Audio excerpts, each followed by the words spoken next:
Welcome to night bulletin.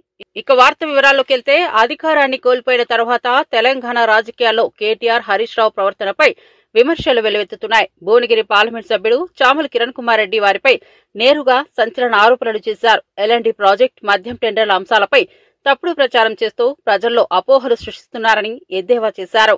అధికారంలో లేని సమయంలో కూడా ప్రజలను తప్పుదారి పట్టించే ప్రయత్నం చేయడం బాధాకరమని వ్యాఖ్యానించారు. ప్రజలకు స్పష్టమైన సమాచారం అందించకుండా అపనిందలు మోపడం తప్పని స్పష్టం చేశారు. ప్రజాస్వామ్యంలో ఎన్నికల తీర్పును అంగీకరించడం ప్రతి నేతకు బాధ్యత అని, ఆ బాధ్యతను మరిచి వాగ్దాడితో మాత్రమే నిలబడాలని చూసే నేతలకు రాష్ట్ర ప్రజలు గట్టి బుద్ధి చెబుతారని అన్నారు. ఈ రోజు ముఖ్యంగా కేటీఆర్ వచ్చి ఏదైతే కీలకమైనటువంటి నిర్ణయాన్ని అశ్రద్ధతో వ్యవహారం చేసిరని ఎల్ఎన్టీకి సంబంధించినటువంటి మెట్రో విషయంలో కేటీఆర్ మాట్లాడతాడు. హరీష్ రావు ఏమో లిక్కర్ కి యూరియాకు లింక్ పెట్టి రాష్ట్రంలో ఎక్సైజ్ పన్నుల విషయంలో ఏదో మాట్లాడుకుంటూ వస్తుంది. ఎక్సైజ్ మన వైన్ షాప్ టెండర్ల విషయం. సో నేను ఏమంటున్నా అంటే ముఖ్యంగా రాష్ట్ర ప్రజలు గమనించాల్సింది ఒకటి ఉంది. 2010లో మెట్రోని ఎప్పుడైతే ప్రారంభించాలనుకుర్రో మెట్రోని ఒక ఐడియా తీసుకొచ్చింది 2010లో జయపాల్ రెడ్డి గారు హయాంలో అర్బన్ డెవలప్మెంట్ మినిస్టర్ గా ఉన్నారు. అప్పుడు ఢిల్లీ తర్వాత హైదరాబాదే డిస్టెన్స్ వైజ్ సెకండ్ పొజిషన్ లో ఉండే అప్రూవల్స్. సరే 2017లో మనం మెట్రో తెచ్చుకున్నాం. కోవిడ్ కారణాలు, చాలా కారణాలు, వాళ్ళకి ఇచ్చినటువంటి ఈ రియల్ ఎస్టేట్ కి సంబంధించి కమర్షియలైజ్ ప్రాపర్టీస్ కట్టుకోవడానికి ఎల్ఎన్టీకి ఇస్తే వాళ్ళు విఫలమైపోయారు, వాళ్ళు కట్టుకోలేకపోయారు. ఇప్పుడు ఫేజ్ 2 ని స్టార్ట్ చేయాలి, ఎట్టి పరిస్థితుల్లో రాష్ట్రాన్ని డెవలప్ చేయాలన్న విషయంలో ముఖ్యమంత్రి రేవంత్ రెడ్డి గారు ఒక 10 సార్లు ఖట్టర్ గారిని కలిస్తే ఖట్టర్ గారు అందరూ ఓకే. ఎవరు ఖట్టర్ గారు అంటే urban development minister, central government. కాకపోతే ఎల్ఎన్టీ వాళ్లకు మీరు ఫేజ్ 2 స్టేట్ గవర్నమెంట్ కడితే ఈ రెవెన్యూ షేరింగ్ లా అండర్స్టాండింగ్ కుదురుతలేదన్న విషయంలో ఈ రోజు ముఖ్యమంత్రి రేవంత్ రెడ్డి గారు అవుట్ ఆఫ్ ద వే పోయి ఎల్ఎన్టీని కూర్చోబెట్టి మరి మీరిట్లా మీకున్న ఇబ్బందులతోటి మీరు ఫేజ్ 2 ని కనుక డెవలప్ చేయకుండా ప్రయత్నం చేస్తే రాష్ట్రం నష్టపోతుందన్న ఉద్దేశంతో ఎల్ఎన్టీ వారితో చర్చలు జరిపి వారిని సానుకూలంగా వారు రాష్ట్రానికే ఫేజ్ 1 ఫేజ్ 2 రెండు చేసుకునే విధంగా ఒప్పుకునే విధంగా ముఖ్యమంత్రి గారు చేసినటువంటి ప్రయత్నం ఫలించింది. గతంలో వీళ్ళు ఏం చేయకుండా ఇటు అన్ని లక్షల కోట్లు ఖర్చు పెట్టిన బీఆర్ఎస్ పార్టీ కేవలం కాళేశ్వరం మీద పెట్టిన కాన్సన్ట్రేషన్ కనుక హైదరాబాద్ మీద పెట్టుంటే ఫేజ్ 2 అయ్యేది, RRR అయ్యేది, ఇంకా ఎన్నో పనులు అయిపోయాయి హైదరాబాద్ లో. కానీ వాళ్ళకి ఏంది కమిషన్ల కోసం అని చెప్పి కకృతి పడి ఉన్న డబ్బులన్నీ కాళేశ్వరంలో పెట్టినటువంటి పరిస్థితి వాళ్ళకి. ఇప్పుడు రేవంత్ రెడ్డి గారు హైదరాబాద్ నగరంలో ఏదైనా మంచి కార్యక్రమం చేసి మూసి ప్రక్షాళన చేసినా, RRR చేసినా, మెట్రో చేసినా, ఏదైతే హైదరాబాద్ లో ఎక్కువ సీట్లు వచ్చిన బీఆర్ఎస్ పార్టీకి నష్టం జరుగుద్దన్న ఉద్దేశంలో విష ప్రచారం చేసే ప్రయత్నం చేస్తున్నారు కేటీఆర్. రేవంత్ రెడ్డి గారు ఎట్టి పరిస్థితులు మెట్రో ఫేజ్ 2 చేయాలి, మూసి ప్రక్షాళన చేయాలి, RRR చేయాలి కాబట్టి అవుట్ ఆఫ్ ద వే పోయి చేస్తుంది. ఆల్రెడీ చెడు ప్రచారం చేసుకుంటూ మెట్రోకి ఇచ్చినటువంటి ఆస్తులను వాళ్ళు ఏది కమర్షియల్ కట్టలేని ప్రాపర్టీస్ విషయంలో కూడా ఏదో జరుగుతుందని, వీటన్నిటిని దగ్గరోళ్ళకి ఇచ్చి వాళ్లకు ఈ ఆస్తులన్నీ అంటగడతారని ముఖ్యమంత్రి గారు ఒక స్కెచ్ చేసిందని తప్పుడు ప్రచారం చేసింది. ముఖ్యమంత్రి గారికి ఒకే ఒక ఆలోచన, మెట్రో ఫేజ్ 2 ని ఎట్టి పరిస్థితిలో మన ప్రజలకు అందించి హైదరాబాద్ నగరాన్ని ఒక మంచి నగరంగా,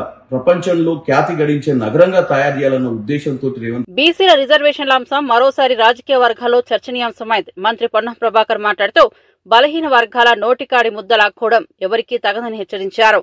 స్థానిక సంస్థల ఎన్నికల్లో బీసీలకు 42% రిజర్వేషన్లను అమలు చేస్తామని స్పష్టం చేశారు. కేంద్రం మరియు ప్రతిపక్షాలు ఎలాంటి అడ్డంకులు సృష్టించినా ప్రభుత్వం వెనకడుగు వేయదని ధృవీకరించారు. 10% ఈడబ్ల్యూఎస్ రిజర్వేషన్లు ఇచ్చినప్పుడు ఎవరూ వ్యతిరేకించలేదని, బీసీలకు హక్కుగా లభించే రిజర్వేషన్లను ఇవ్వడంలో రాజ్యాంగపరమైన ఎలాంటి ఇబ్బందులు ఉండవని వివరించారు. రాష్ట్రంలో సమాజంలోని ప్రతి వర్గానికి న్యాయం చేయాలనే లక్ష్యంతో కృషి చేస్తున్నామని అన్నారు. వ్యతిరేకించలే, అందరికీ న్యాయం జరగాలని కోరుకుంటా ఉన్నాం. ఇందులో రాజ్యాంగబద్ధంగా ఉన్నటువంటి ఎస్సీల రిజర్వేషన్లకు ఎక్కడ ఇబ్బంది జరగదు, రాజ్యాంగబద్ధంగా ఉన్న ఎస్టీలకు ఎక్కడ రిజర్వేషన్ ఇబ్బంది కలగదు. కేంద్ర ప్రభుత్వం ఇచ్చిన 10% ఈడబ్ల్యూఎస్ కూడా ఇబ్బంది జరగదు. మా హక్కు కోసం మేము ఏదో ప్రాధాయపడి ప్రభుత్వం రాహుల్ గాంధీ గారి మాట ప్రకారంగా గౌరవ ముఖ్యమంత్రి రేవంత్ రెడ్డి గారి ప్రజాపాలన ప్రభుత్వం నిర్ణయం తీసుకుంటే ఆ నోటిగాడి ముద్దను కొట్టే ప్రయత్నం జరుగుతుంది. దయచేసి నేను కోర్టులకు ఎదులొద్దనను, న్యాయస్థానాల పట్ల గౌరవం ఉంది. కానీ ఇప్పటికే తమిళనాడులో కూడా 69% రిజర్వేషన్ జరుగుతుంది. కొత్త కాదు, ఎవరి హక్కును గుంజుకుంటున్నది కాదు. కాబట్టి వారందరికీ మరొకసారి తెలంగాణ ప్రభుత్వం పక్షాన బలహీన వర్గాల బిడ్డగా, బలహీన వర్గాల మంత్రిగా, ప్రజాస్వామ్యంలో ఆనాడు తెలంగాణకు సకల జనులు ఎట్లా కొట్లాడుకున్నారో ఇవాళ ప్రభుత్వం ఇస్తున్న ఈ యొక్క 42% రిజర్వేషన్ కాపాడుకునే బాధ్యత తెలంగాణ సమాజం మీద ఉన్నది. బలహీన వర్గాల మేధావులు ఇది ఇవాళ రాజకీయ రిజర్వేషన్లే కాదు, విద్యా ఉపాధిలో కూడా వస్తుంది. బలహీన వర్గాల అభ్యున్నతి కొరకు కాంగ్రెస్ అంటేనే సామాజిక న్యాయానికి ఛాంపియన్. ప్రభుత్వం మీ పక్షాన ఉంది, ప్రభుత్వం ఆలోచన మీ పక్షాన ఉంది. దాని ప్రకారంగా జీవోలు వచ్చినాయి, చట్టాలు చేయబడ్డాయి. వాటిని కాపాడుకునే ప్రయత్నంలో ఎవరికి ఎంత శక్తి ఉంటే వారంతతోటి ఈ 42% తెలంగాణ ఆర్థిక వ్యవస్థను భవిష్యత్తులో ప్రపంచ స్థాయికి తీసుకెళ్లే ప్రణాళికలు సిద్దమవుతున్నాయి. ముఖ్యమంత్రి రేవంత్ రెడ్డి మాట్లాడుతూ రాష్ట్రం 2034 నాటికి $1 ట్రిలియన్ ఎకానమీగా, 2047 నాటికి $3 ట్రిలియన్ ఎకానమీగా ఎదగాలని లక్ష్యంగా పెట్టుకున్నామని వెల్లడించారు. ఇందుకోసం యువతలో నైపుణ్యాలను పెంపొందించడం అత్యంత అవసరమని ఆయన తెలిపారు. విద్యార్థులు చదువుతో పాటు ఆధునిక సాంకేతిక నైపుణ్యాలను పొందేలా చర్యలు తీసుకుంటామని చెప్పారు. ఈ క్రమంలో టాటా టెక్నాలజీతో చర్చలు జరిపామని, త్వరలో ప్రత్యేక ప్రాజెక్టులు అమలు చేయనున్నామని పేర్కొన్నారు. రాష్ట్రం అభివృద్ధి చెందాలి. ఈనాడు దేశంలో 2.5% జనాభా ఉన్న మనము 5% జీడీపీని ఇస్తున్నాం ఈ దేశానికి. రాబోయే రోజుల్లో ఈ 5%ని 10%కి పెంచే విధంగా తెలంగాణ రాష్ట్రాన్ని అభివృద్ధి పదం వైపు నడిపించాలని, ముఖ్యంగా ఈ రాష్ట్రాన్ని అభివృద్ధి పదం వైపు నడిపించాలి అంటే చదువుతో పాటు ఈ విద్యార్థులకు సాంకేతిక నైపుణ్యాన్ని నేర్పించాలి అనేదే తెలంగాణ రాష్ట్ర ప్రభుత్వం యొక్క లక్ష్యం.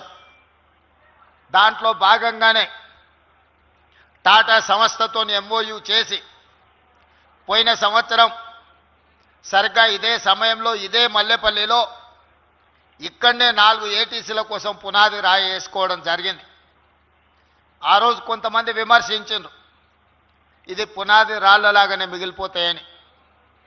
ఆనాడు నేను చెప్పిన తెలంగాణ రాష్ట్రంలో లేదా ఆనాడు ఉమ్మడి రాష్ట్రంలో మొట్టమొదట 1956లో ఐటీఐలను ప్రారంభించడం జరిగింది.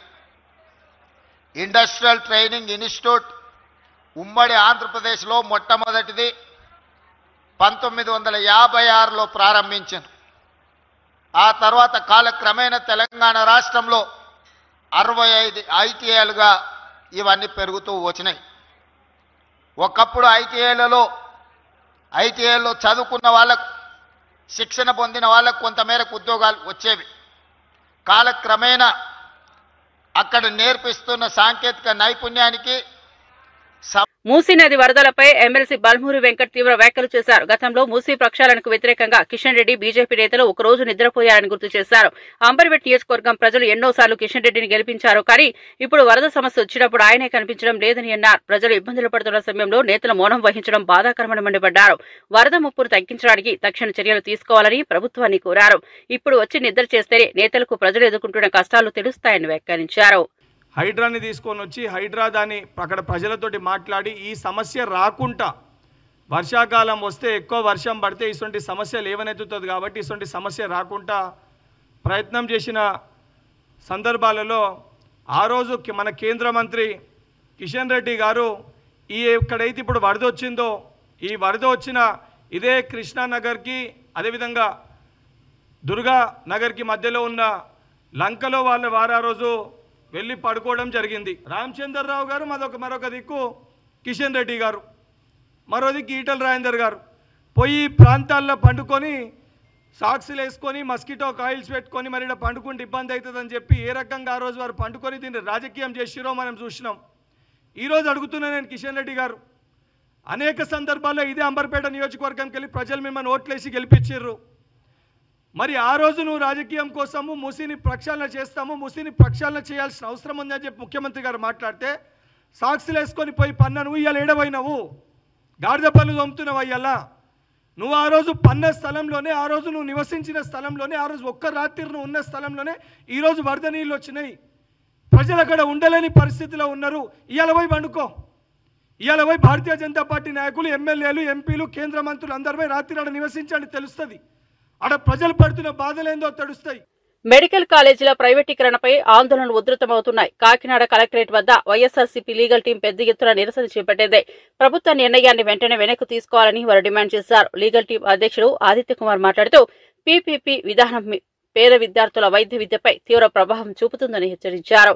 ఇప్పటి వరకు వైఎస్ఆర్సీపీ ప్రభుత్వం లానేస్తం వంటి పథకాల ద్వారా పేద విద్యార్థులకు ఉపశమనం కల్పించిందని గుర్తు చేశారు. కానీ ప్రస్తుత ప్రభుత్వం ఆ పథకాలను నిలిపివేయడంతో పాటు మెడికల్ కాలేజీలను ప్రైవేట్ రంగానికి అప్పగించడం దారుణమని అన్నారు.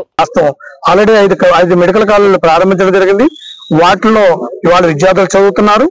అలాగే ఇంకో 2 మెడికల్ కాలేజీలు పులివెందుల, పాడేరు కూడా పూర్తయిపోయింది. అటువంటి పరిస్థితుల్లో ఈ 10 మెడికల్ కాలేజీలని పీపీపీ పద్ధతిలో ఇస్తానని చెప్పి చంద్రబాబు నాయుడు గారు కూటమి ప్రభుత్వం నిర్ణయించడం చాలా దురదృష్టం. ఎందుకంటే వాళ్ళు చెప్పే కారణం ఒకటే, 6,000 కోట్లు ఖర్చు అవుతుంది. 6,000 కోట్లు ఖర్చు అవుతుంది అనే ఈ ప్రభుత్వం మరి జగన్మోహన్ రెడ్డి 5 కాలేజీలు కేవలం 7 కాలేజీలు 3 సంవత్సరాల్లో ప్రభుత్వ సొమ్ముతో కట్టారు. ఈ రోజు మరి ఈ 6,000 కోట్లు కూడా ఖర్చు చేయని పరిస్థితిలో ప్రభుత్వం ఉందా అంటే ఖచ్చితంగా లేదు. ఎందుకంటే ప్రభుత్వం దగ్గర లాస్ట్ ఇయర్ 24-25 లో ఎన్నో పథకాలని ఆపేశారు. ఇవన్నీ కూడా జగన్మోహన్ రెడ్డి గారు ఇస్తున్న పథకాలను ఆపేశారు. అందులో అన్నింటిలో కూడా ఉంది చాలా పథకాలు. అందులో మా లానేస్తాం ఒకటి, లా విద్యార్థులకు 5,000 రూపాయలు స్టైఫండ్ ఇచ్చేవారు ప్రతి నెల కూడా. ఆ 5,000 రూపాయలని కూటమి ప్రభుత్వం ఎన్నికల వాగ్దానం 10,000 చేస్తానంది. 10,000 చేయకపోగా ఉన్న 5,000 రూపాయలు కూడా తీసేశారు. ఒక్కరు కూడా ఇవ్వలేదు. మరి డబ్బంతా లాస్ట్ 2024 డబ్బంతా ఉందిగా. ఇలాంటి అనేక రకాల పథకాలు నెగ్గొట్టిన డబ్బు బోల్డ్ ఉంది. అది కాకుండా 2024 నుంచి ఈ గత 15 నెలల్లో ఇంచుమించు లక్షల కోట్లు అప్పులు తేవడం జరిగింది. మరి ఇవన్నిటిని ఉపయోగించుకొని మన ప్రభుత్వ ఇన్ఫ్రాస్ట్రక్చర్ ని డెవలప్ చేయడం, సంపద సృష్టి అంటే ఏంటి, మన ఉన్న బిల్డింగ్ని కట్టడం, వాటిల్లో మన వైద్యం విద్య అందించడం, జనాల్ని బాగా డాక్టర్స్ తయారు చేయడం, ఇది సంపద సృష్టి అంటే. సంపద సృష్టి అంటే ప్రైవేటైజేషన్ చేసి ప్రైవేట్ వాళ్ళకి అప్పచెప్పడం కాదు. ఖచ్చితంగా ప్రైవేట్ వాళ్ళ ఇన్వాల్వ్మెంట్ ఉంది అంటే వాళ్ళ డబ్బు ఎవరి దగ్గర నుంచి వసూలు చేస్తారు, మళ్ళీ పబ్లిక్ దగ్గర నుంచి వసూలు చేస్తారు. సో ఇవన్నీ కూడా రేపొద్దున విద్య వైద్యం కూడా భారం అయ్యే పరిస్థితి ఉంది. కాబట్టి ఖచ్చితంగా ఈ యొక్క నిర్ణయాన్ని మేము పూర్తిగా వ్యతిరేకిస్తున్నాం. ఖచ్చితంగా మెడికల్ కాలేజీలు, హాస్పిటల్స్ మీరు కోవిడ్ లో కూడా చూశారు. కోవిడ్ లో అంత పెద్ద పాండమిక్ టైంలో కూడా కేవలం గవర్నమెంట్ హాస్పిటల్స్ లో ₹1 ఖర్చు లేకుండా బయటకు పడ్డారు. అదే ప్రైవేట్ హాస్పిటల్లో బతకొచ్చు కానీ కొన్ని వేల రూపాయలు ఇవాళ చాలా మంది నష్టపోయే రోడ్ల మీద దిక్కులేని పరిస్థితుల్లో ఉన్నారు. కాబట్టి ఖచ్చితంగా ఈ మెడికల్ కాలేజీని కూడా ప్రభుత్వం కట్టాలి. అలాగే ఈ మెడికల్ కాలేజ్తో పాటు ఈ హాస్పిటల్ అన్ని కూడా ప్రభుత్వం రన్ చేయాలి అని మేము కోరుకుంటూ దీన్ని నిరసన వ్యక్తం చేస్తూ జిల్లా వ్యాప్తంగా వచ్చిన న్యాయవాదులందరూ కూడా గౌరవ కలెక్టర్ గారికి రిప్రజెంటేషన్. బీసీల రిజర్వేషన్ల అంశంలో సీఎం రేవంత్ రెడ్డి తీసుకున్న నిర్ణయాన్ని ప్రభుత్వ విప్ బీర్లా ఐలయ్య స్వాగతించారు. స్థానిక సంస్థల ఎన్నికల్లో బీసీలకు 42% రిజర్వేషన్లు కల్పిస్తూ జీవో విడుదల చేయడం చారిత్రాత్మకమని అన్నారు. కేంద్రం పట్టించుకోకపోయినా సీఎం రేవంత్ బీసీలకు పెద్దనలా నిలబడ్డారని ప్రశంసించారు. బీఆర్ఎస్, బీజేపీలు బీసీల హక్కులను అడ్డుకోవాలని చూశాయని ఆరోపించారు. కానీ కాంగ్రెస్ ప్రభుత్వం బలహీన వర్గాలకు న్యాయం చేస్తోందని పేర్కొన్నారు. బీసీలకు రాజ్యాధికారం రావద్దనే కుట్రలు జరిగినా ప్రజలు వాటిని తిరస్కరిస్తారని అన్నారు. స్థానిక సంస్థల బీసీల పిల్లలు కాంగ్రెస్ పార్టీకి అండగా నిలవాలని పిలుపునిచ్చారు. రిజర్వేషన్లు బలహీన వర్గాల శ్రేయస్సు కోసం అవసరమని, దీనికోసం కాంగ్రెస్ ప్రభుత్వం చిత్తశుద్దితో కృషి చేస్తోందని స్పష్టం చేశారు. ప్రత్యేకంగా ధన్యవాదాలు తెలియజేస్తున్నాం. కేంద్ర ప్రభుత్వం అనేక అవంతరాలు చేసిన బీసీల పక్షపాతిగా రేవంత్ అన్న ఇచ్చిన మాట ప్రకారం రాహుల్ గాంధీ గారి ఆలోచనను తెలంగాణలో ఇంప్లిమెంట్ చేసి ఇలా బీసీల పక్షపాతిగా గౌరవ ముఖ్యమంత్రి గారు 42% స్థానిక సంస్థల్లో రిజర్వేషన్ ఇచ్చి మా బీసీలకు పెద్ద దిక్కుగా పెద్దన్నగా ఉన్నందుకు ఆయన ప్రత్యేకంగా ధన్యవాదాలు. ఇలా బీజేపీ, బీఆర్ఎస్ రెండు కూడా బీసీలను అనగదొక్కాలని చెప్పి, బీసీలకు రాజ్యాధికారం రావద్దని చెప్పి ఇలా చేస్తున్నటువంటి కుట్ర ఛేదించి బీసీల పక్షపాతిగా ప్రత్యేక జీవో ద్వారా బీసీలకు 42% స్థానిక సంస్థల్లో రిజర్వేషన్ కల్పించినందుకు గౌరవ ముఖ్యమంత్రి ప్రత్యేకంగా ధన్యవాదాలు తెలియజేస్తూ, బీసీ బిడ్డలారా మీరు ఆలోచన చేయండి. ఈ బీజేపీ, బీఆర్ఎస్ రేపు స్థానిక సంస్థల్లో బొంద పెట్టాలే. మన ప్రియతమ నాయకుడు బీసీ పక్షపాతి గౌరవ ముఖ్యమంత్రి రేవంత్ రెడ్డి గారి నేతృత్వంలో తెలంగాణలో బీసీలంతా ఐక్యతై కాంగ్రెస్ పార్టీకి పెద్ద ఎత్తున పట్టం కట్టాలని చెప్పి మరొకసారి ప్రత్యేక జీవో ద్వారా మా 42% బీసీలకు ఇచ్చినందుకు గౌరవ ముఖ్యమంత్రికి బీసీల పక్షపాతిగా ప్రత్యేకంగా ధన్యవాదాలు తెలియజేస్తున్నాం. హైడ్రా కమిషనర్ రంగరాజ్ నార్సింగి ప్రాంతంలో ఓఆర్ఆర్ మీద నుంచి గండిపేట వైపు ప్రవహిస్తున్న వరద ఉధృతిని అధికారులతో కలిసి పరిశీలించారు. వరద ప్రభావిత ప్రాంతాలను సందర్శించి స్థానిక ప్రజలతో మాట్లాడి వారి సమస్యలు తెలుసుకున్నారు. నీటి ప్రవాహం అడ్డంకులు లేకుండా కొనసాగడానికి చర్యలు తీసుకోవాలని అధికారులకు సూచించారు. భవిష్యత్తులో ఇలాంటి సమస్యలు మళ్లీ రాకుండా శాశ్వత ప్రణాళికలు సిద్దం చేయాలని ఆదేశించారు. నీటిని సురక్షితంగా మళ్లించే విధంగా డ్రైనేజీ వ్యవస్థను బలపరచాలని చెప్పారు. స్థానిక ప్రజలు తమ ఇండ్లు, ఆస్తులు వరదల వల్ల నష్టపోతున్నాయని వివరించగా వెంటనే సహాయక చర్యలు చేపడతామని కమిషనర్ హామీ ఇచ్చారు.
మాజీ మంత్రి తలసాని శ్రీనివాస్ యాదవ్ కాంగ్రెస్ ప్రభుత్వంపై తీవ్రంగా మండిపడ్డారు. అధికారం చేపట్టి దాదాపు 22 నెలలు అవుతున్నా ఒక్క హామీని కూడా అమలు చేయలేదని విమర్శించారు. ఎన్నికల ముందు 100 రోజుల్లో అన్ని హామీలు నెరవేర్చుతామని గప్పాలు కొట్టారని, కానీ వాస్తవానికి ప్రజలను మోసం చేశారని అన్నారు. రైతులకు రుణమాఫీ, రైతు బంధు పథకం, మహిళలకు ఆర్థిక సహాయం, నిరుద్యోగ భృతి, వృద్ధులకు పెన్షన్లు, విద్యార్థులకు ఫీజు రియంబర్స్మెంట్, స్కూటీలు, ఇల్లు, ఎన్నో వంటి వాగ్దానాలు ఇప్పటికే కాగితం మీదే ఉన్నాయని ఆరోపించారు. ప్రజలు ఆశలు పెట్టుకున్నా కాంగ్రెస్ పాలనతో నిరాశ చెందుతున్నారని అన్నారు. ఇది గ్యారంటీ అని 3 నెలల్లో అధికారంలోకి రాగానే చేస్తామని రైతాంగాన్ని మోసం చేశారు, మహిళల్ని మోసం చేశారు, యువతని మోసం చేశారు, నిరుద్యోగులైనటువంటి యువకులను కూడా మోసం చేసి గతంలో కేసీఆర్ గారు ఈ భారతదేశంలో ఏ ప్రభుత్వాలు చేయనటువంటి సంక్షేమ అభివృద్ధి కార్యక్రమాలని ఈ దేశానికి ఆదర్శవంతంగా నిలిచే విధంగా మరి కార్యక్రమాలు తీసుకోవడం, ఇరిగేషన్ కావచ్చు. మనందరికీ తెలుసు తెలంగాణ ప్రాంతం అంతా నీళ్లు, నిధులు, నియామకాల మీద జరిగినటువంటి సుదీర్ఘ పోరాటంలో మరి తెలంగాణ రాష్ట్రాన్ని సాధించడమే కాకుండా సాధించినటువంటి తెలంగాణని ఒక ఉద్యమకారుడే ముఖ్యమంత్రిగా ఉండి మరి సంపూర్ణంగా నీళ్లు కానివ్వండి, 24 గంటల కరెంటు కానివ్వండి, దాంతోపాటు రైతు బంధు అనేటువంటి కార్యక్రమాన్ని దేశం కాదు ప్రపంచమే ఎవ్వరు కూడా మరి ఊహించని విధంగా ఆ కార్యక్రమాన్ని దిగ్విజయంగా చేయడం, దాంతోపాటు పేదలకు పెన్షన్ మరి ఆ రోజు 200 ఉన్నటువంటి పెన్షన్ని 2000 రూపాయలు చేయడం, ఇట్లా చాలా కార్యక్రమాలను తీసుకొని రెండో వైపున గ్రామీణ ప్రాంతాలన్నీ అభివృద్ధి చేసుకొని ఒక సస్యశ్యామలమైనటువంటి తెలంగాణ రాష్ట్రాన్ని ఈ దేశం ముఖ చిత్రంలో మరి అద్భుతంగా ఆవిష్కరించినటువంటిది కూడా మనం చూసినాం. మరి ఇటువంటి నాయకుడిని దించేయాలంటే మనం అడ్డగోలు హామీలు ఇవ్వాలని చెప్పి ఆలీబాబా 40 దొంగల్లాగా ప్లాన్ చేసుకొని మరి మేనిఫెస్టో పెట్టి ఇప్పుడు ఆ 42% రిజర్వేషన్ విషయంలో కామారెడ్డి డిక్లరేషన్ అని ఆ రోజు కర్ణాటక చీఫ్ మినిస్టర్ ఒక బీసీ బిడ్డని తీసుకొచ్చి చెప్పినటువంటిది కూడా మనం చూసినాం. కానీ ఆ రోజు కాంగ్రెస్ ప్రభుత్వం వస్తే చేస్తామని, లేకపోతే దేశంలో కాంగ్రెస్ ప్రభుత్వం వస్తే 10th షెడ్యూల్లో పెడతామని ఏ రోజు కూడా చెప్పలే. మాకు బాగా అనుభవం ఉంది, ఇది ఎట్లా సాధ్యమవుతుందని అంటే కూడా సాధ్యమవుతుందని చెప్పి మరి ఈ మధ్యకాలంలో 6 నెలల నుంచి డ్రామాలు చూస్తున్నారు. కాబట్టి ప్రజలు నమ్మే పరిస్థితుల్లో లేరు, రైతాంగం నమ్మే పరిస్థితుల్లో లేదు. యూరియా కోసం నాకు తెలిసి ఈ దేశంలో మరి ఇటువంటి దుర్భరమైనటువంటి పరిస్థితి మన తెలంగాణ రాష్ట్రంలో రైతాంగం ఎంత ఇబ్బంది పడ్డటువంటి పరిస్థితిని మనం ఎప్పుడు కూడా చూడలే. ఈ రోజు గ్రేటర్ హైదరాబాద్లో కూడా వరదలు వచ్చి అతలాకుతలం అవుతుంటే హైడ్రా అనే భూతాన్ని పేద ప్రజల మీద పంపించినటువంటి పరిస్థితిని కూడా మనం చూస్తాం. ఈరోజు మరి రాష్ట్రం యొక్క ఖజానా కూడా చిన్నాభిన్నం చేసినటువంటి ప్రభుత్వానికి మరి బుద్ధి చెప్పాలనేటువంటి సంకల్పంతో ఈరోజు ఏదైతే కాంగ్రెస్ బాకీ కార్డుని ప్రతి ఇంటికి చేర్చే విధంగా మరి ఈరోజు ఈ కార్యక్రమాన్ని తీర్చిదిద్దడం జరిగింది. కాబట్టి తప్పకుండా ప్రజలు కూడా ఆలోచన చేయాలి. ప్రజలు, రైతాంగం, యువకులు, మహిళలు, మరి యంగ్స్టర్స్ కానివ్వండి, అన్ని వర్గాల ప్రజలు కూడా ఈ కాంగ్రెస్ పార్టీ మోసాలను గమనించాలి. మళ్ళా లోకల్ బాడీలో ఎలక్షన్ ఇస్తే ఎలక్షన్కి ఇట్లా లోకల్ బాడీలో సపోర్ట్ చేసి కాంగ్రెస్కి ఇట్లా చేస్తే ఉన్నాయి కూడా అన్ని పోతాయి అనేటువంటి విషయాన్ని కూడా నేను ఈ సందర్భంగా తెలియజేస్తూ బీఆర్ఎస్ వర్కింగ్ ప్రెసిడెంట్ కేటీఆర్ మాట్లాడుతూ కాంగ్రెస్ ప్రభుత్వం ఇచ్చిన హామీలను అమలు చేయడంలో విఫలమైందని తీవ్ర విమర్శలు చేశారు. రైతులకు రైతు బంధు, రుణమాఫీ, కౌలు రైతులకు 15,000 సహాయం, ఆటో డ్రైవర్లకు 24,000 వరకు ఇచ్చిన హామీలను మర్చిపోయిందని ఆరోపించారు. మహిళలకు నెలకు 2,500, పెళ్లైన ఆడబిడ్డలకు తులం బంగారం, వృద్ధులకు 4,000 పింఛన్ వంటి హామీలని నిలబెట్టలేదని అన్నారు. విద్యార్థుల స్కూటీలు, ఉచిత విద్యా భరోసా కార్డులు, గృహజ్యోతి కింద ఫ్రీ కరెంట్ ఇవ్వకపోవడం ప్రజలను నిరాశపరిచిందని అన్నారు. ఒక రైతులకు ఎకరానికి ఒక్క పంటకి ఒక సీజన్కే 15,000 బాకీ పడ్డది ఈ ప్రభుత్వం. అన్నదాతలకు 2 లక్షల రుణమాఫీ అన్నారు, ఇప్పటి వరకు సరిగ్గా చారాన కూడా రుణమాఫీ చేయలేదు. కౌలు రైతులకు 15,000 బాకీ, రైతు కూలీలకు 12,000 బాకీ, ఆటో అన్నలకు దాదాపు 24,000 బాకీ, మహిళలకు నెలకు 2,500 రూపాయలు బాకీ, పెళ్లైన ఆడబిడ్డలకు తులం బంగారం బాకీ, మా పేద అవ్వలు తాతలకు నెలకు 4,000 బాకీ, చదువుకునే విద్యార్థినులకు స్కూటీలు బాకీ, అట్లాగే అన్ని రకాల వరికి 500 రూపాయల బోనస్ బాకీ, అందరికీ అందలేదు 200 యూనిట్ల గృహజ్యోతి, చాలామందికి బాకీ, పేదలకు ఇస్తామన్న ఇందిరమ్మ ఇల్లు బాకీ, ఉద్యమకారులకు 250 చదరపు అడుగుల స్థలం బాకీ, అట్లాగే యువతకు 5 లక్షల విద్యా భరోసా కార్డు బాకీ, 4 కోట్ల మంది రేవంత్ రెడ్డి గారికి పడ్డ బాకీని గుర్తు చేయడానికే, 4 కోట్ల మంది కాంగ్రెస్ పడ్డ బాకీని గుర్తు చేయడానికే ఈ బాకీ కార్డు తీసుకొస్తా ఉన్నాం. నేను మీడియాను కూడా కోరుతా ఉన్నా, కాంగ్రెస్ మోసం ఏదైతే ఉన్నదో దీన్ని ఇంటింటికి తీసుకొని పోయే క్రమంలో మీడియా సహకారం కూడా మాకు అవసరం. దయచేసి మీరు కూడా సహకరించాలని కోరుతూ రేపటి నుంచి అన్ని భాషల్లో, ఉర్దూలో, అదేవిధంగా తెలుగులో, అదేవిధంగా ఇంగ్లీష్లో, అన్ని భాషల్లో కూడా కాంగ్రెస్ నయవంచనను ప్రజలకు వివరించడానికి బాకీ కార్డుల కార్యక్రమాన్ని తీసుకున్నాం. ఇంటింటికి తీసుకొని పోతాం, తప్పకుండా ప్రజల్ని జాగృతం చేస్తాం. కాంగ్రెస్ మోసాన్ని మా మీద కేసులు పెట్టినా, మా మీద ఏ రకంగా మమ్మల్ని వేధించే ప్రయత్నం చేసినా భయపడేది లేదు. మేము ఒకవైపు లీగల్గా న్యాయపరంగా ఎదుర్కొంటూనే అన్ని రకాలుగా కూడా న్యాయస్థానాల మీద మాకు నమ్మకం ఉంది కాబట్టి ఆ కార్యక్రమం చేసుకుంటూనే, మరొక వైపు ప్రజల తరపున ప్రధాన ప్రతిపక్షంగా గొంతు విప్పుతూనే ఉంటాం, కాంగ్రెస్ పార్టీ నిలదీస్తూనే ఉంటాం. కాంగ్రెస్ పార్టీ ఇచ్చిన హామీలు అమలు చేసేదాకా వదిలిపెట్టమని చెప్పి మళ్ళొకసారి తెలియజేస్తూ ఇవాళ ముఖ్యమంత్రి రేవంత్ రెడ్డి పనితీరుపై ప్రతిపక్ష విమర్శలు గుప్పిస్తోంది. బీఆర్ఎస్ నేతలు ఆయనను చీఫ్ మినిస్టర్ కాదు కటింగ్ మాస్టర్ అని ఎద్దేవా చేస్తున్నారు. కేసీఆర్ ప్రారంభించిన పథకాలు, ప్రాజెక్టుల వద్ద రేవంత్ రిబ్బన్లు కట్ చేస్తూ తన పేరు పెట్టుకుంటున్నారని విమర్శించారు. నిజమైన అభివృద్ధి కొత్త ప్రాజెక్టులు తీసుకురావడంలో ఉండాలి, కానీ ఇప్పటికే ఉన్న వాటిపై కీర్తి పతాక ఎగరవేయడంలో లేదని వ్యాఖ్యానించారు. కాంగ్రెస్ ప్రభుత్వం పాత పథకాలను ఆపేసి మళ్లీ రీబ్రాండింగ్ చేస్తోందని ఆరోపించారు. కటింగ్ మాస్టర్ రేవంత్ రెడ్డి అయిపోయింది. ఈయన చీఫ్ మినిస్టర్ రేవంత్ రెడ్డి కాదు, కటింగ్ మాస్టర్ రేవంత్ రెడ్డి. 2 రకాల కటింగ్లు. ఒకటేమో కేసీఆర్ గారు ప్రభుత్వం ప్రారంభించిన మంచి పనులు, బీఆర్ఎస్ ప్రభుత్వం చేపట్టినటువంటి కార్యక్రమాలకు, భవనాలకు కానీ, ఆసుపత్రులకు కానీ, స్కూళ్ళకు కానీ, కాలేజీలకు కానీ, ఫ్లైఓవర్లకు కానీ, బ్రిడ్జిలకు కానీ, ఎస్టీపీలకు కానీ రిబ్బన్ కటింగ్ చేస్తుడు పోయి. ఒకటేమో రిబ్బన్ కటింగ్, ఇంకోటేమో కేసీఆర్ గారు ప్రారంభించిన మంచి పథకాలు ఉంటే వాటిలో కటింగ్ పెట్టుడు. Like Kalyana Lakshmi cutting, KCR kit cutting, nutrition kit cutting, CM breakfast స్కీమ్కు కటింగు, ఫీజు రియంబర్స్మెంట్కు కటింగు, బతుకమ్మ చీరలకు కటింగు, దళిత బంధు కటింగు, అన్ని కటింగులు పెట్టుడు. అయితే రిబ్బన్ కటింగు లేకపోతే సంక్షేమ పథకాలకు కటింగు. ఇంతకు మించి రేవంత్ రెడ్డి చేసిన ఏముంది మంచి కార్యక్రమం? విజయవాడలో దసరా శరన్నవరాత్రుల సందర్భంగా ఇంద్రకీలాద్రిపై ప్రత్యేక ఉత్సవాలు జరుగుతున్నాయి. ఈ క్రమంలో ప్రముఖ నటుడు ఎమ్మెల్యే నందమూరి బాలకృష్ణ అమ్మవారు దర్శనానికి వచ్చారు. శ్రీ లలితా త్రిపుర సుందరి అలంకారంలో ఉన్న దుర్గమ్మను దర్శించుకున్నారు. ఆలయ అధికారులు ఆయనకు ఆలయ మర్యాదలతో స్వాగతం పలికారు. అనంతరం ప్రత్యేక పూజల్లో పాల్గొన్న బాలకృష్ణ అమ్మవారి కరుణతో రాష్ట్ర ప్రజలు సుఖ సంతోషాలతో ఉండాలని ఆకాంక్షించారు.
Okay, sir.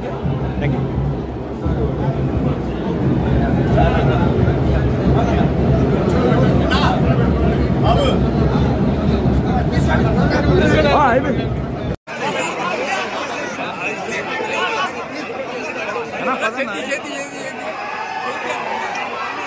తిరుమలలో జరుగుతున్న బ్రహ్మోత్సవాలు అంగరంగ వైభవంగా సాగుతున్నాయి. టీటీడీ చైర్మన్ బీఆర్ నాయుడు ఏర్పాట్లను సమీక్షిస్తూ ఎక్కడా ఎటువంటి లోటు లేకుండా భక్తులకు అన్ని సౌకర్యాలు కల్పిస్తున్నామని తెలిపారు.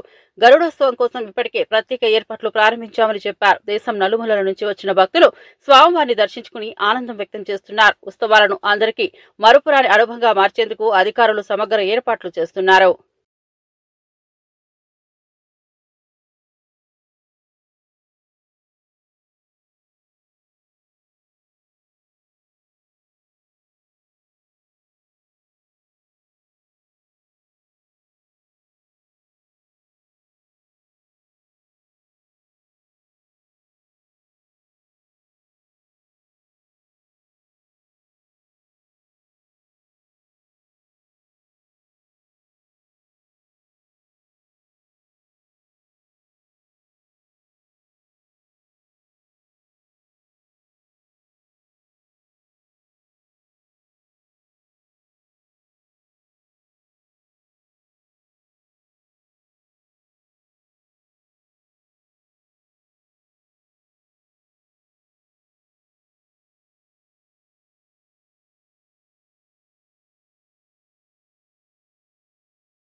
తెలంగాణ ఎన్నికల్లో ఓటు చోరీ జరిగిందని టీపీసీసీ అధ్యక్షుడు మహేష్ కుమార్ గౌడ్ సంచలన ఆరోపణలు చేశారు. బండి సంజయ్ గెలవడం, ఈటెల రాజేందర్ కు భారీ మెజార్టీ రావడం వెనుక ఓటు చోరీ ఉందని అన్నారు. ప్రజాస్వామ్యంలో ఇలాంటి చర్యలు అనవసరమని హెచ్చరించారు. కాంగ్రెస్ పార్టీ ప్రజల కోసం కఠిన పోరాటం చేస్తోందని, ఏ కుట్ర జరిగినా వెనకడుగు వేయదని స్పష్టం చేశారు. ఓట్ల హేరాఫేరీ జరిగింది, ఓట్ చోరీ బీజేపీ పాల్పడింది కాబట్టే నేను గతంలో కూడా ఆరోపించినాను. ఇక్కడ కూడా 8 మంది పార్లమెంట్ సభ్యులు గెలిచినారు. దాంట్లో కూడా కొంతమంది ఓట్ చోరీ వల్లే గెలుపు సాధ్యమైన మాట చెప్పడం జరిగింది. నేను ఈ ఆరోపణ కరీంనగర్లో ఉండి చేశాను. కరీంనగర్లో కూడా ఒక టీన్ షెడ్లో 40 ఓట్లు నామోదై ఉన్నాయి.